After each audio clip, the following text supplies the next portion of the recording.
Salut Bruno, comment ça va? Salut Mike, ouais, ça va bien, merci. Bienvenue à tous sur Sino France. Nous sommes le samedi 10 juin en direct de Pékin, Chaoyang Park, avec Bruno. Merci Bruno d'avoir accepté de faire cette petite vidéo. Merci à toi pour l'invitation, c'est sympa. Comment ça va? Bah, ça va bien, tu vois. Il fait beau? C'est bon, température est bien et tout, c'est bien, nickel. On a réussi notre journée. Ouais. Est-ce que tu pourrais te commencer par te présenter rapidement? Oui, alors Bruno Péchinet, donc moi je travaille, je suis chercheur à EDF, donc à EDF Pékin. Je suis référent, responsable de tout ce qui est activité énergie renouvelable en fait au centre R&D d'EDF à Pékin. Voilà, donc moi j'ai un parcours, ça fait longtemps que je suis à EDF. J'étais avant à la distribution, l'équivalent d'Enedis, tu vois, avant d'arriver à la recherche. Et puis je me suis formé aussi, comme je te disais tout à l'heure, là, petit à petit, tu vois, tout au long de ma carrière. Avant j'étais à Saclay, au parc de Saclay. Et avant encore. C'est vers Paris ça? Oui, voilà. Ouais. Ouais, d'accord. Et avant j'étais en Allemagne aussi 5 ans, que j'étais plus sur la bioénergie. D'accord. Là je travaille un peu plus sur les nouveaux, tout ce qui est innovant un peu autour des énergies renouvelables en fait. Super, super. Ça fait combien de temps que tu es à Pékin? Alors on est arrivé vers le 9-8 octobre. Ok, donc on a eu le donc droit ça à une fait petite quelques mois en fait. quarantaine. Oui, voilà, on s'est fait Ouais, une c'est petite vrai, quarantaine. c'était encore le Covid, quoi, les restrictions Covid, quoi. Ouais, voilà. Ouais. D'accord, ah ouais. Et en fait, tu es venu avec ta petite famille alors? Oui, voilà. Ouais. D'accord, t'es pas venu tout seul? Ma femme et ma fille, oui, voilà. Ouais, donc ma fille qui est au lycée français. D'accord. En seconde. Et oui, d'ailleurs, c'était un peu compliqué au départ parce qu'avec la famille, ils ne savaient pas trop si est-ce que je venais tout seul, la famille. J'ai dit non, on vient en famille ou on vient. Parce qu'avec le Covid, tu vois, c'était un peu tendu au départ. Donc au niveau du responsable d'EDF, il prenait un petit peu des précautions pour faire venir ses agents, quoi. Bien sûr, d'accord, ok. Ils prenaient ça au sérieux. Surtout qu'en Chine, c'était vraiment sérieux, quoi. Oui, voilà, toi, si tu te retrouvais à l'hôpital, si tu étais, donc toi, tout le monde faisait gaffe au départ de ne pas choper le Covid. Ça faisait peur, bien sûr. Attends, moi j'ai eu de la chance, hein, je ne suis pas allé dans les centres et tout. En fait, je pense que Pékin, on a été un peu épargné par rapport au centre et tout, mais Shanghai, il y a énormément de gens qui sont allés là dans les centres et tout. C'était dur, quoi. Il y a des vidéos sur YouTube, voilà, ils n'ont rien caché. Hein. Il y a même des gens, des étrangers, qui faisaient des vidéos dans les centres, comment ça se passe et tout. Ouais, c'était quand même sommaire, quoi, tu vois. C'était camping, quoi, le truc, tu vois. Oui, alors, tu as vu, nous, on avait l'autre famille qui disait « Ouais, vous allez en Chine, Ouais. attention !» Et bon, en fait, non, en fait, c'est vraiment génial d'être ici. Ça va, vous êtes content quand même? Ouais.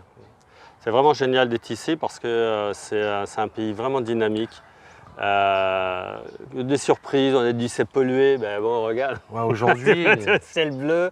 Il y a beaucoup de choses qu'on te dit, mais une fois que tu es sur place, tu t'aperçois que c'est pas ça. Les gens sont super sympas, vraiment, ils nous ont aidés. Des fois, toi, tu fais la queue pour aller à l'hôpital, faire ton test PCR, ils viennent t'aider à remplir les documents et tout. Non, franchement, les gens ici, on adore, et tout le monde adore. Vous avez bien été reçus. C'est génial, c'est génial. Ouais. C'est vrai, ils sont ouverts d'esprit en fait, les Chinois. Tu oui, vois, oui. Ils vont te voir, ils voient que tu es étranger, de suite ils sont curieux, ils vont vouloir t'aider, tu vois, pour eux. En fait, ça leur fait plaisir, ça leur change de la monotonie au final, tu vois. Même prendre des photos, des fois ils prennent des photos avec toi et tout, tu vas, on était à Xi'an ou dans d'autres endroits, ils viennent prendre. Non, vraiment une bonne réception, toi, c'est vraiment sympa, toi, d'être. Les gens sont vraiment intéressants, aussi bien pour bosser avec eux que que dans la vie de tous les jours, quoi. Ouais. Justement, tu disais que les Français, ils ont une image un petit peu faussée, des fois, de la Chine. Et c'est pour ça que je voulais justement te faire intervenir sur la chaîne. Spécialement parce que, en fait, toi, tu es dans l'environnement, tu travailles dans l'environnement. Et justement, peut-être en France, on a une image de la Chine, c'est pollué. Bon, je dis pas que c'est pas vrai, parce que bon, Pékin, c'est tellement une grande ville, 20 millions, 25 millions de bonhommes. forcément, il va y avoir de la pollution quand même de temps en temps. Mais là, aujourd'hui, ben, en plus, il n'y a pas de vent. Il fait super chaud. Ben, il n'y a rien, quoi. Ouais. Il n'y a rien. Et toi, du coup, si tu pouvais nous parler un peu de ton boulot, le travail avec les Chinois, ce que tu fais et les différences avec la France, notamment au niveau des normes, en fait, pollution et tout. Oui, alors ça c'est une chose qui m'a marqué ici en fait parce que oui, comme on dit, tu vois, c'est hyper pollué.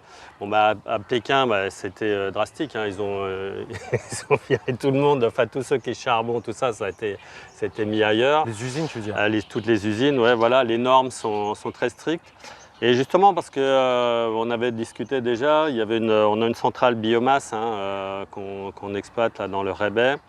Et les normes ici sont 4 fois plus strictes qu'en France, tu vois, au niveau des émissions de NOx, de SOx, de poussière. Et en fait, les normes sont 4 fois plus strictes oui, 4 fois qu'en plus France. strictes. Oui, Ça, voilà. il faut vraiment s'arrêter là-dessus 2 minutes, quoi. Oui, parce que pour moi, ça m'a. Et même d'ailleurs, on est en train de voir pour du matériel, parce que pour nous, ça va venir aussi en France. Parce qu'on ne peut pas avoir des niveaux de, toi, je veux dire, 200 mg par normomètre cube, alors qu'ici, c'est 50. Tu vois, c'est incroyable, en fait, la différence, en fait. Mais pour ça, il faut qu'on développe des techniques, c'est beaucoup plus strict, tu vois, au niveau d'épuration, au niveau pour arriver à avoir ces normes, parce que c'est contrôlé, c'est pas des normes. Pour arriver au résultat, quoi. Ah oui, et puis derrière, c'est monitoring directement avec le gouvernement local. Donc si tu dépasses une fois, 2 fois, hop, tu n'as plus de subvention. Donc c'est très strict, tu vois. C'est pas juste, tu vois, on met des normes et puis derrière, tout le monde s'en fout. Non, non. C'est contrôlé. Oui, c'est contrôlé, ouais. Et en fait, c'est des normes sur quoi, en fait? Qu'est-ce qui est normé, en fait? En fait, c'est tes émissions. Tu vois, Émissions de quoi? L'émission au niveau de, une fois que au niveau de ta chaudière, tu vas brûler ton bois, ta biomasse, hein, ou du charbon, hein, parce que c'est les mêmes types de normes. Ça, c'est pour les particuliers? C'est pour les usines? Non, ça c'est pour des usines. En fait, c'est à partir d'1 mégawatt ou 5 mégawatts, donc c'est déjà des grosses installations. Okay. Mais derrière, en fait, au niveau des cheminées, on va t'imposer, hein, toutes les émissions sont contrôlées, sont mesurées avec des capteurs qui permettent de mesurer le niveau de NOx, de SOx et de poussière. C'est quoi ça, NOx et SOx? C'est en fait tout ce qui est nitrate, dioxyde d'azote, tu vois, c'est toutes ces. Et ça, c'est des polluants en fait. C'est les polluants, d'accord. Ouais, voilà, ouais. Okay. C'est tous les polluants qui sont dans les fumées, quoi. C'est ça, ouais. D'accord. Et donc le but, c'est d'arrêter ces polluants et de les diminuer au maximum. D'accord. Donc ça, Toi, tu travailles là-dedans? Oui, en fait, enfin, une des tâches, parce qu'il y a plusieurs. Donc là, c'est plutôt sur comment justement amener à notre centrale respecte ces normes. Hein. Donc, il y a des installations aussi hein, qui sont déjà aux normes. Donc, on voit celles qui sont les plus fiables dans le temps. Et pour nous aussi, l'idée, c'est d'échanger avec la France. Parce qu'en France, en Europe, on aura aussi, tu vois, des normes qui vont évoluer. Les normes deviennent de plus en plus strictes aussi. Même, c'est pas à cause que tu fais de la biomasse que tu dois plus polluer que si tu fais du charbon, tu vois ce que je veux dire. Oui, bien sûr.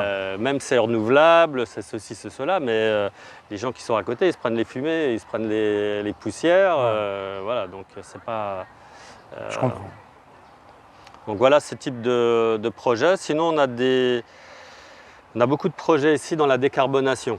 Alors, bon, tu vois, on dit la Chine, grand émetteur de carbone. Hein, mais en fait, ce qui est surprenant ici, c'est que c'est le premier installateur de solaire du monde et loin devant hein, tout le monde. Hein, c'est 3 fois l'Europe. Hein, oui, mais le solaire, moi, je me fais l'avocat du diable et je connais pas, je connais rien. C'est pour ça que tu es là. Le solaire, pour produire les panneaux solaires, ça pollue, non? Oui, alors... L'extraction des matières. Oui, il y a toute une chaîne à... c'est ça en fait, ce qu'il y a avant le produit fini au final. Voilà. Quoi. Mais en fait, malgré ça, tu arrives à être... En fait, tu as un taux de CO2, c'est-à-dire que ton CO2, Et on te dit de kilowattheure de CO2 solaire, ben, tu as un montant de CO2 qui n'est pas zéro. Parce que, ben, comme tu dis, il y a La fabrication. Ben, il y a toute la fabrication, il y a l'installation aussi, s'il faut que tu fasses du béton sur site. Donc, c'est tous ces points-là qui sont… Il faut prendre en compte. Ben voilà, qu'il faut prendre en compte. Donc, mais en fait, ça diminue beaucoup parce que les panneaux sont de plus en plus performants. C'est ça. Il y a aussi des nouveaux panneaux comme les perovskites qui sont de moins demandeurs de ressources minières et tout. D'accord. Et donc, voilà, il y a des évolutions et la Chine est toujours en pointe encore, même dans ces… D'accord. Ils sont leaders dans ce domaine, Oui, oui. dans la fabrication. Ils sont Dans leaders la dans la recherche. fabrication, mais aussi maintenant, voilà, ils sont dans la recherche et eux, tout de suite, ils industrialisent. C'est-à-dire que nous, on a l'état labo, eux, c'est directement état industriel et ils commencent à avoir des solutions que nous, ben, on essaye dans nos labos, même si ce n'est pas parfait, tu vois. C'est peut-être pas le rendement idéal, tu n'as peut-être que 20% de rendement, ben ouais, l'idéal, ce serait peut-être d'en avoir 25, 30, tu vois, mais ben, eux, c'est pas grave, il y a déjà des solutions, c'est déjà là, c'est industriel et puis ils augmentent petit à petit, quoi. D'accord. Ils sont très forts, très pragmatiques sur leurs différents points. Donc cette partie décarbonation, donc les panneaux solaires, c'en est une. Les éoliennes aussi, c'est quelque chose qui développe beaucoup. Ouais. Alors, il y a aussi, il y a des choses, tout n'est pas rose non plus. Il y a des choses, par exemple, les éoliennes.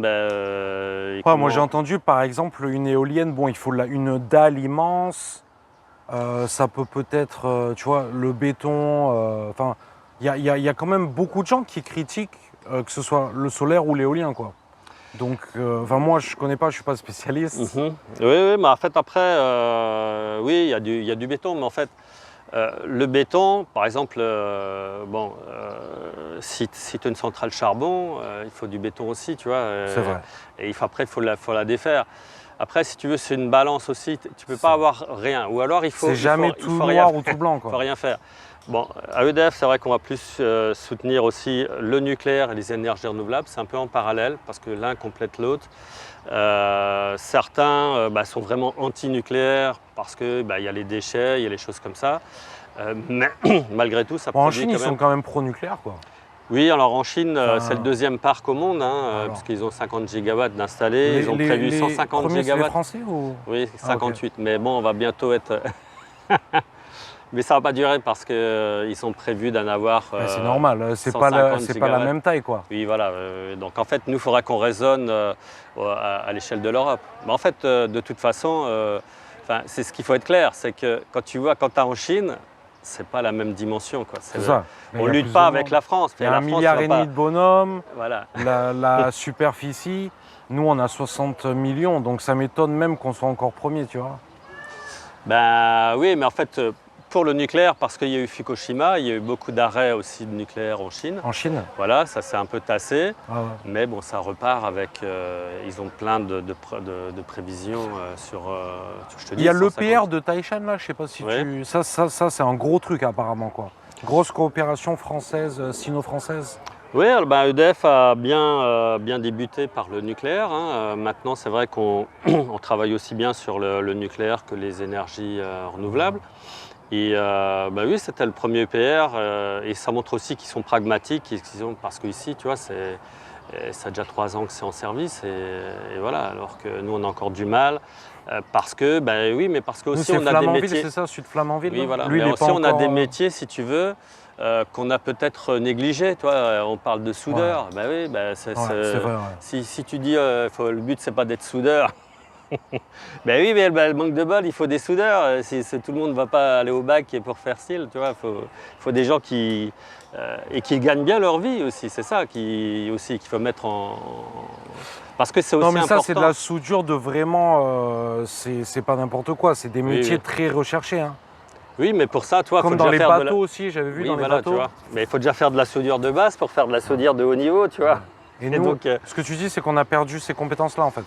Bon, mais tu vois, là, on parle de remettre en place des formations, des filières. Mais oui, mais… Il faut le faire, quoi. Le problème, c'est que ça ne met pas… donc, ça ne met pas 2 mois, quoi. C'est ça. Donc, voilà, non, ça montre ici, ils sont très pragmatiques. Ils ont un potentiel industriel important. Et donc c'est ça aussi qui est, par exemple, il y a des projets qui s'imaginent, comme je te disais, hein, en Europe.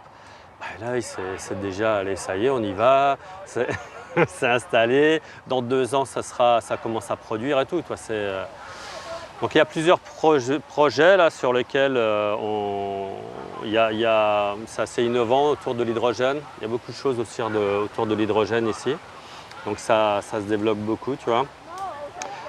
Notamment, comme je te disais, donc, au niveau des énergies renouvelables, le problème, c'est que tu risques qu'il y a des régions, comme l'INER Mongolia, qui a beaucoup d'énergie renouvelable. Le problème, c'est que... Panneaux solaires et éoliens. D'accord. Rebais aussi. Le problème, c'est que, au bout d'un moment, tu ne peux pas l'évacuer. C'est un peu comme en Allemagne où tu as tout en mer du Nord, mais les besoins sont au sud du Baden-Württemberg. Tu ne peux pas bien répartir. Voilà. Et donc, faut stocker en fait, c'est ça? Voilà, donc maintenant, une des approches, c'est qu'ils t'obligent déjà à avoir du stockage. Et en plus, l'idée, c'est maintenant d'avoir de l'autoconsommation sur place. C'est-à-dire avec de l'hydrogène, par exemple, ou après même des dérivés comme de l'ammonia, ce que tu peux produire. Donc si tu veux, ça permet de continuer de décarboner globalement toute l'industrie. Mais voilà, le problème, c'est que ce n'est pas la peine d'avoir des éoliens, du solaire partout, mais que derrière tu peux pas les utiliser. Il faut consommer, tu vois. Il faut consommer localement pour éviter d'avoir un engorgement et puis qu'on arrête carrément les éoliennes parce que le réseau est chargé. Qu'est-ce qu'ils veulent faire? Par exemple, peut-être construire des usines vers là-bas? Alors après, ça peut être ça aussi. Donc pour l'instant, il y a pas mal de plans avec renouvelables, donc solaire, éolien, hydrogène et ammonia. E-ammonia, green ammonia en fait. Donc l'ammonia, ça sert à plusieurs choses. Ça sert à décarboner des centrales charbon. Donc les Japonais travaillent beaucoup là-dessus pour décarboner leurs centrales charbon avec de l'ammonia vert. Pour les fertiliseurs aussi, tu vois, pour l'agriculture. Les engrais. Voilà, des engrais. Donc pour remplacer l'ammonia qui vient du charbon ou du gaz. Voilà. Donc aussi on a des projets avec du biofuel à partir de déchets verts, c'est-à-dire les branches que tu coupes, avec ces branches-là, faire du carburant pour l'avion, on appelle ça des SAF, Sustainable Aviation Fuel. Il en faut beaucoup des herbes alors, non? En fait, c'est toujours pareil, il n'y a pas qu'un truc. En fait, il faut... c'est une addition. Voilà, il n'y a pas une solution, tu sais, c'est comme la décarbonation aussi, c'est un challenge énorme, hein. Enfin, on ne se rend pas compte.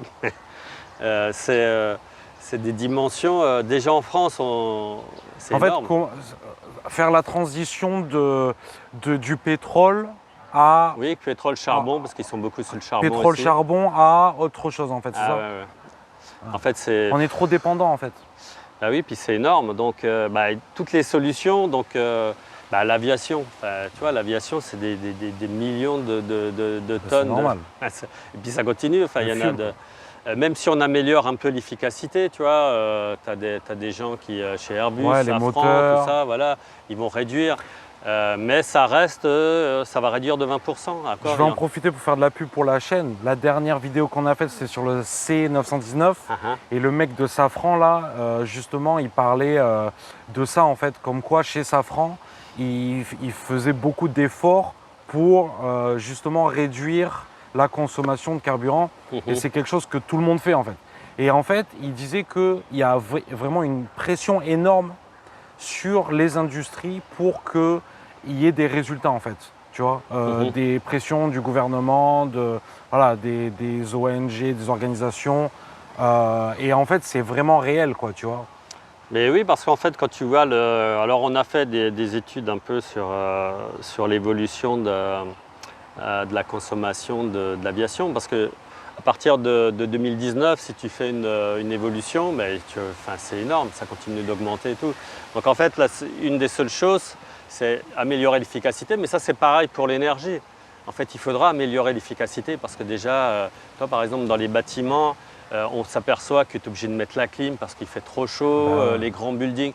Bon, il faut travailler sur ces points-là pour vraiment baisser la consommation parce que sinon, tu fais des énergies renouvelables où tu fais des sustainable aviation fuel, tu vois, des fuels verts entre guillemets. Bon, ben, ça te coûte 5 fois plus cher, 4 fois plus cher que des fuels normaux. Donc si en plus toi tu le gaspilles, tu vois, il va falloir vraiment utiliser, mais parce que sinon les prix des billets vont tripler, les prix de la consommation d'énergie vont tripler aussi. Tu vois, c'est un tout en fait. Tu ne peux pas développer des énergies renouvelables ou du low carbone sans avoir une approche de maîtrise de l'énergie. C'est vraiment important en fait. Et toi, au quotidien, ton boulot c'est quoi en fait du coup pour travailler dans cette direction?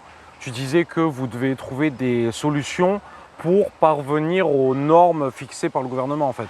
Et comment ça se concrétise au quotidien ce genre d'action quoi en fait? Par exemple, ça va être déjà d'identifier ceux qui fonctionnent, c'est-à-dire avoir des contacts avec les... Alors, ce que j'aime bien aussi en Chine, c'est qu'ils sont assez ouverts. Hein. Tu vas visiter des centrales, Voilà, ils te disent, voilà, ça a marché, ça n'a pas marché. Okay. Là, on a en fait, après, on fait deux approches. Il y a l'approche théorique, c'est-à-dire, on sait tant de température, tu as les catalyseurs qui permettent d'absorber, de prendre tes NOx, de les bloquer, tu vois. Et après, il y a l'aspect concret sur le terrain, tu vois. Est-ce que tu es capable de faire à haute température? Oui, mais derrière, tu as de la poussière, donc comment tu élimines la poussière? Les variables en fait. Voilà, oui, c'est un peu tous les éléments. Voir ce qui se fait, c'est encore le mieux. Il y a des choses aussi qui se font en Europe qui ne se font pas spécialement ici parce qu'il n'y a pas un marché forcément. Donc il faut adapter aussi avec ce qu'on a ici. Et puis après, il y a la donnée aussi économique. C'est-à-dire il faut trouver celle qui économiquement est la plus intéressante. Viable. Voilà. Donc ça va être pour ce genre d'études-là, ça va être ça. Là, on va redémarrer la centrale, ça va être faire des mesures pour bien caractériser pourquoi on a des taux de NOx importants à certains moments, pourquoi pas à d'autres. Tu vois, est-ce que la type de la biomasse agit, tu vois, l'humidité, les paramètres sur la biomasse. Donc il y a une partie aussi instrumentation et expérimentation sur site qui va être aussi intégrée. D'accord. Et en fait, c'est super intéressant que ce soit EDF en fait qui travaille avec les Chinois. Est-ce qu'il y a une raison particulière pour ça? Qu'est-ce que EDF apporte à la Chine? Qu'est-ce que ce partenariat apporte à EDF, à la France? Alors, pourquoi ils ont choisi EDF et pas... Oui, alors c'est vrai que...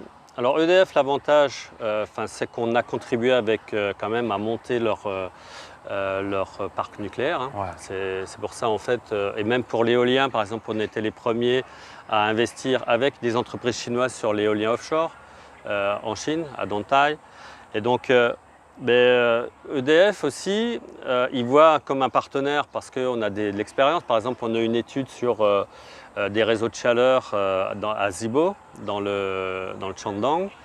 Mais là, c'est pareil, c'est du 5 gigawatts. Alors 5 gigawatts, on dit oui, 5 gigawatts, mais bon, c'est 5 EPR, tu vois, presque, hein, un peu moins, au moins 5 tranches de centrales nucléaires. Et rien que pour une petite ville de 5 millions d'habitants, ici, hein, petite ville, tu vois. Bon, maintenant, comment tu décarbonises ça, quoi, tu vois donc, ils voient aussi avec EDF aussi des REX, par exemple de projets qui sont en France, sur la géothermie, sur d'autres types d'approches. Ils sont intéressés de partager aussi ces REX-là. Et nous, l'intérêt, c'est aussi de partager ce qui se fait ici en France, tu vois. Parce qu'il y a beaucoup de choses aussi qui se développent ici. Donc c'est vraiment cet échange. Et je pense que dans tous les domaines, on devrait favoriser les échanges entre la Chine. On se concentre peut-être un peu plus sur les États-Unis, tout ça. Mais franchement, ici, la Chine, il y a plein de choses qui se passent. Mais oui, mais on devrait collaborer dans tous les niveaux, mais de l'éducation jusqu'au médical. Parce qu'ils ont des enjeux et ils mettent les moyens, ils doivent le faire. Moi, c'est pas autant dans des trucs comme ça, mais c'est vrai que moi, en fait, j'apprends surtout dans la manière dont les Chinois fonctionnent, en fait. C'est plus le côté humain, quoi. Oui. Tu vois, ça, vraiment, c'est... Il y a beaucoup de tolérance, en fait, de laisser faire, dans le but que tu puisses pleinement t'exprimer.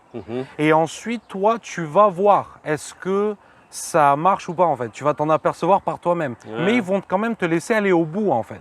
Et c'est ça que j'aime bien en fait, en Chine. Et c'est toi qui vas apprendre ta leçon par toi-même en fait, au final. Et c'est profondément humain parce qu'on n'apprend que par soi-même, Oui, oui. par les erreurs qu'on fait, par ce qui marche, par ce qui marche pas, tu vois. Moi, c'est vraiment ça que j'aime bien avec la Chine. Mais c'est pas facile parce que justement, enfin moi c'est mon expérience. Hein. Des fois justement tu vas être un petit peu tout seul, peut-être un manque d'accompagnement, tu vois. En fait c'est les deux côtés d'une même pièce en fait, tu vois. Et voilà, il faut quand même être fort, je pense, tu vois. Il faut être fort mentalement, voilà. Mais le truc positif, c'est que ça vaut le coup, quoi. Ça vaut le coup. Les Chinois, ils sont très honnêtes, en fait. S'ils voient que ton boulot est dur, ils vont quand même te récompenser à ta juste valeur derrière, quoi. Tu vois, là, il n'y a pas de souci là-dessus. Donc, c'est quand même très honnête comme société, tu vois. Oui, et en fait, j'étais en Allemagne quelques temps avant, comme je te disais. Ouais. Bon, ici aussi, c'est genre, s'ils peuvent démarrer la réunion 5-10 minutes avant, ils le font. Ouais. C'est pas... en France, des fois, tu es 10 minutes avant. Bon, alors, ça fait 10 minutes, on commence. Attends, viens un peu plus par maintenant. Ça fait 10 minutes, on commence, tu vois. Alors là, non, s'ils peuvent arriver un quart d'heure. Moi, maintenant, j'arrive toujours un quart d'heure avant quand il y a une réunion avec les Chinois. Déjà, ça me permet de discuter avec eux déjà. Et souvent, si la réunion doit commencer à 9h30, on commence à 25. Et ça montre qu'ils sont carrés et qu'ils avancent, tu vois, et dans leur. D'accord. Et tout de suite, on va au fait. Hein, c'est pas le blabla des machins, tu vois. On va pas discuter pendant déjà une demi-heure de tout et de rien, non. Donc moi, j'aime bien parce que c'est très efficace. Ouais. Ça permet d'avancer tout de suite. Derrière, ils sont très ouverts, comme tu dis aussi, parce que tout n'est pas.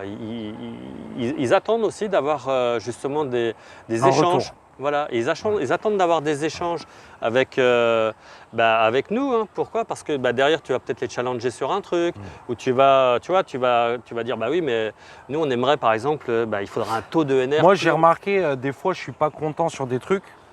Et tu sais, les Chinois, bon, ils ont le truc de garder la face. Et en fait, ils vont faire, ouais, non, voilà, il faut pas trop parler, machin, faut pas trop. Mais ils vont le faire. Tu vois, une semaine après, boum, ça a été fait. Tu vois, tu peux être sûr. Enfin, ça dépend ce que c'est. Hein. Ça peut être le lendemain, mais ça va être fait, quoi. Si ce que tu dis est vrai, tu vois, même si ça va contre ce que le mec pensait, c'était pas du tout son idée ou il était contre. Si c'est efficace, que c'est vrai, blablabla, ça va être fait. Et voilà. Et le mec, au final, il s'en fout. Parce qu'il sait que c'est le mieux, en fait, tu vois. Ouais. Ça j'aime bien aussi, quand même, tu vois. Même si c'est dur à accepter, parce que personne n'a envie tu vois, de s'énerver, Ouais, enfin, moi, tu vois, dans tous les points que j'ai eus, en fait, alors on explique. Par contre, il faut expliquer aussi, tu vois, par exemple, on a le projet avec l'AFD, là, il faut mettre. Bon, si on veut mettre 10% d'énergie renouvelable, toi, dans le réseau de chaleur, par exemple à Zibo, bon, c'est 500 mégawatts. C'est pas, c'est pas le réseau j'en sais rien, du coin chez nous, tu mets 35 mégawatts, ça y est, tu as déjà fait ton job, c'est fini. Ah non, là c'est 500. 500, faut déjà se. Et puis eux, il faut que ça soit économiquement viable. Donc en fait, après, c'est la discussion avec eux. On leur introduit des nouvelles technologies, des choses, mais il faut qu'on leur explique clairement, tu vois. Et moi, je suis pour ça, qu'on leur explique clairement, pas dire, alors imposer, tiens, de mettre ça. Ben non, parce que toi, tu le ferais pas si on te dit, on t'impose de mettre ta, ben oui, mais tu connais pas, tu sais pas ce que tu peux mettre, à quel coût ça va te revenir et tout. Donc là, le but, c'est vraiment d'expliquer, de calculer avec eux, de avoir les résultats, de faire comprendre, ben voilà, pour qu'on estime si on peut mettre 100 MW, 50 MW, tu vois, il faut qu'on ait vraiment les documents, quelles ressources que tu as, quelle soit la géologie du sol, si on veut faire de la géologie, tu vois, c'est quoi la ressource en biomasse si on veut faire de la cogénération bois, tu vois, ça va être des questions comme ça. C'est quoi le plan d'urbanisation si on veut mettre des pompes à chaleur dans certains endroits, tu vois, il faut construire, quoi. Voilà. Mais petit à petit, je trouve que moi, je suis faut content penser d'avoir à tout en fait, quoi. Oui, oui, voilà. Mais petit à petit, si tu veux, on arrive à montrer des collaborations. Et moi, toi, Et en France, c'est pareil en fait. En France, c'est le même. Enfin, faut penser à toi aussi, j'imagine, quoi. Si tu. Oui, Mais oui, c'est à mais c'est des petites échelles, quoi. Donc. oui, voilà. Donc ça va être. Après, il va y avoir d'autres problèmes, peut-être de l'acceptabilité Ouais. des choses. Tu vois, il y a plein de choses C'est à différent. prendre en C'est compte. Oui, différent. voilà. Mais là, je pense que depuis octobre, on a quand même pu mettre en place des relations. Enfin, tu vois, dans les différents projets, moi, je suis assez content de pouvoir travailler. Moi, ce qui m'intéresse, c'est de travailler avec les Chinois, tu vois, avec les entreprises chinoises. Et je pensais que ça allait être plus difficile que ça. Et parce qu'on a dit, ouais, voilà, machin. Mais non, finalement, tu vois, c'est des entreprises, même d'État, hein, qui viennent te voir, avec qui tu discutes. Ah bah tiens, est-ce que tu fais qu'on fasse un projet ensemble et tout ça. Et ça va très vite. Et moi, j'adore ça. C'est génial. J'adore ça. Ouais. Si ça va vite, ça va même trop vite pour la France. Ouais. Qu'est-ce qui se Ah, mais passe? c'est. Ouais, ouais. Voilà. Et non, parce qu'en fait, eux, quand ils ont besoin d'un truc, voilà, c'est maintenant, quoi. Voilà, ouais. Et ça s'explique aussi par le nombre d'habitants et tout. Tu vois, tu vas pas laisser. Il y a des gens qui attendent en fait. Mhm. Et peut-être c'est des millions de gens qui attendent que, je sais pas, peut-être l'électricité, j'en sais rien. C'est l'urgence Mhm. s'explique aussi par le nombre d'habitants en fait. Tu vois, Oui, la oui. Et pression. puis je pense aussi il y a Il y a plus de pression. Quoi. l'organisation, peut-être l'éducation aussi, qui fait que Ouais, les gens ne remettent pas, Ah, tu vois. non, non, non. Moi, je te dis, hein, je travaille dans l'éducation. L'attente des élèves est énorme en fait. Mhm. Hein. Des fois, tu sais, ça m'arrive de faire des erreurs ou quoi. Les élèves, ils sont dégoûtés. Hein. Ils disent, ouais, mais attends, Mike, tu maîtrises pas, quoi. C'est quoi le problème, là Tu vois, et moi, je suis là, ah ouais, d'accord. Tu vois. Donc, non, non, ça, c'est quelque chose que j'ai appris. Ça commence très tôt. Et les élèves, ah ouais, ils sont au taquet, quoi. Ils sont au taquet. Et, Mais ça fait plaisir, quoi. oui, oui. Et moi, j'ai des étudiants d'ailleurs avec qui sont en stage et tout, vraiment à un bon niveau. Hein. Ouais.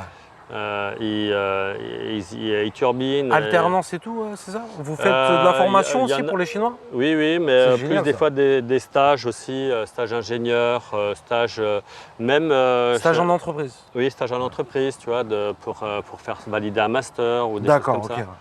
Ok. Et c'est très agréable de travailler avec eux. Vraiment, ils Ouais. sont vraiment moteurs, hein, motivés et tout, autonomes, rapidement. Ouais,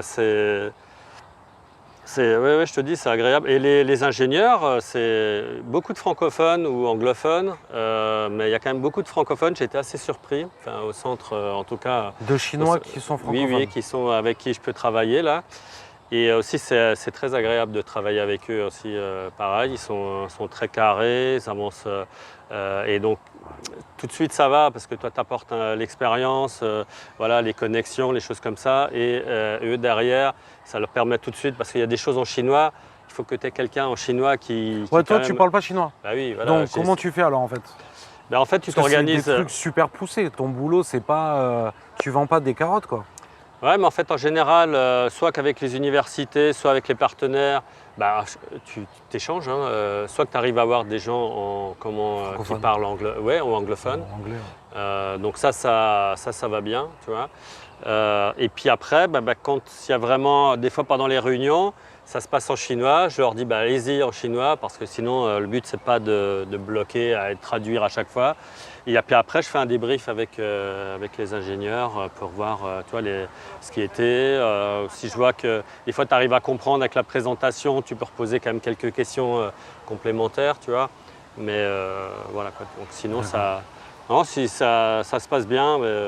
Bon, après, moi j'ai l'habitude aussi de travailler dans un milieu que tu ne maîtrises pas vraiment, que c'était en Afrique, tu étais tu vois, dans différents Allemagne. endroits, donc des fois en Allemagne, ça ne parlait qu'en allemand. Ouais, t'es perdu.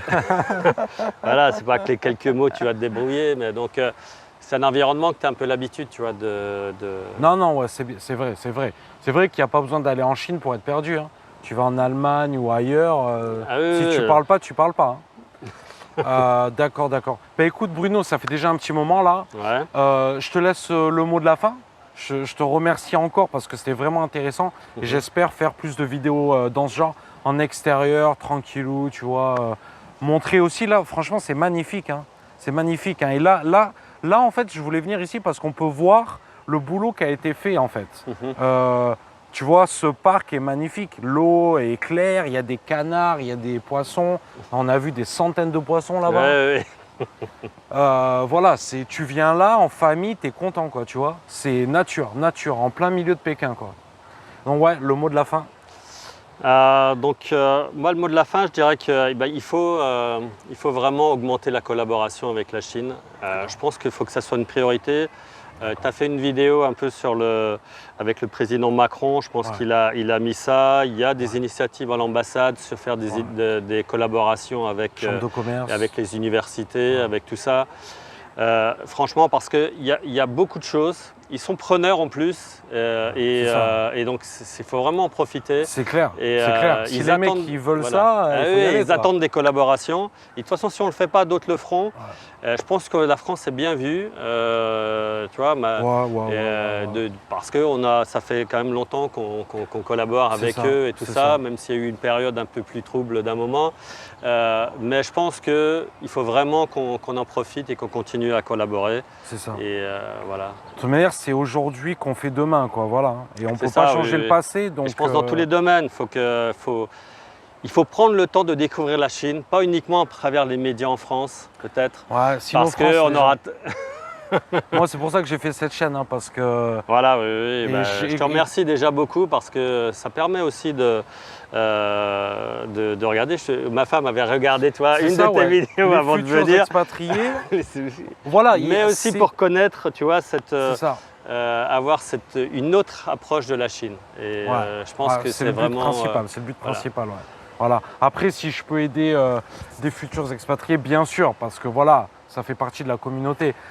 Mais vraiment changer l'image de la Chine et l'image de l'humanité en général, en fait, tu vois. Parce que c'est tellement. Tu sais, franchement, tu regardes la télé, tu vas être dépressif, quoi, au bout d'un moment. Ça, hein. Non, puis les gens sont tranquilles, hein, ils ne calculent personne. Hein, ils sont là, ils sont dans leur truc, choqué, ils ne sont pas en train de. Moi, ça m'a choqué, ça. C'est bien, enfin, je trouve que c'est sain. C'est sain. Franchement, c'est très sain ici.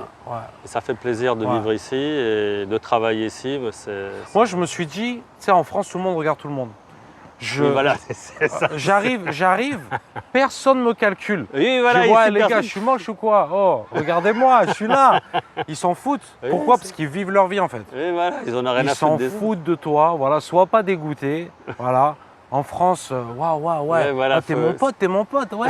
Non, ici, les gens, ils ont une vie, tu vois, ils n'ont pas que ça à faire. Et c'est vrai que, voilà, et du coup, toi, ça va t'encourager à vivre ta vie. Ah oui. Tu vois? Tu te dis, ok, moi aussi, il faut que j'ai une vie. Boum, je vais faire des études, je vais travailler, tac, tu vois. Et au final, la vie, c'est ça. Hein. C'est pas de se préoccuper de la vie des autres, le regard des autres, pas. Tout ça, Bon, allez, Bruno, on finit là-dessus. Si tu veux passer un coucou, remercier des gens. Oui, merci. Je voulais remercier déjà ma femme qui m'a bien soutenu quand même, parce que en fait c'est une expérience de partir. Hein, et puis quand tu pars de la France, surtout quand il y avait l'histoire du Covid, tout ça. Et donc, merci aussi mes collègues. Qui me soutiennent aussi, la hiérarchie aussi qui fait confiance au ça. Et puis merci à toi pour cette ouverture. Merci à toi, Bruno. Et puis j'espère que dans les personnes qui te regardent, tu en auras qui viendront, qui auront envie de découvrir la Chine. Commentez les amis, abonnez-vous, like, partagez. Parce que j'ai oublié de le dire en début de vidéo, je regrette. Parce qu'en fait, même moi, je suis sur YouTube. On ne pense pas en fait. On ne pense pas à s'abonner, on regarde la vidéo, tu vois. Bon bref, je vous dis merci d'avoir regardé la vidéo et on se quitte sur cette magnifique vue avec le petit pont traditionnel, la tour là-bas de Chaoyang et voilà le parc Chaoyang Park. Je vous dis à bientôt les amis, ciao. Ciao.